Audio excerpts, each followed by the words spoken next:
Près de 3000 satellites gravitent au-dessus de nos têtes et photographient la Terre. Mais pour retrouver un avion disparu, encore faut-il être au bon endroit, au bon moment. Satellite, on peut voir des avions en vol, mais c'est pas fait pour. Si vous voulez, on voit quand on prend des images d'aéroport, on voit les avions partout, on les voit y compris quand ils sont en l'air. Donc on voit les avions décoller, on les voit atterrir. Mais sur l'image satellite, c'est pas fait pour suivre les avions, très clairement pas. Et ça serait un vrai hasard de trouver l'avion et en disant c'est celui-là, parce qu'il faudrait arriver, parce que trouver un 777, je vous en trouve là, quand vous voulez sur les aéroports où il y a les 777. Mais quant à dire que c'est celui-là, ça va être un autre débat. Et donc il faudra se prendre des satellites de meilleure résolution que nous avons pour pouvoir lire Malaysia dessus. Et encore, il y en a plusieurs.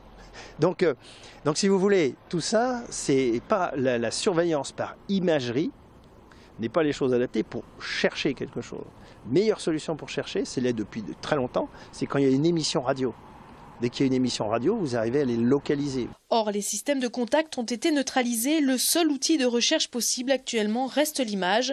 À Toulouse, des équipes apportent leur contribution à l'enquête depuis 8 jours.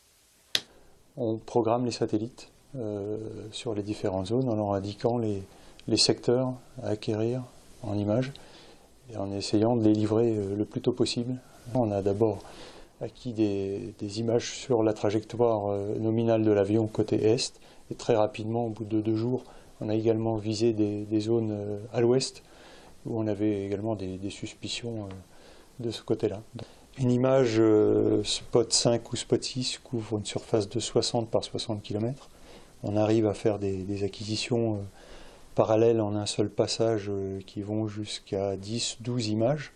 Donc on balayait une surface assez importante. On les a combinées avec des images radar TerraSAR-X avec notre centre de programmation radar qui est localisé en Allemagne, à Friedrichshafen.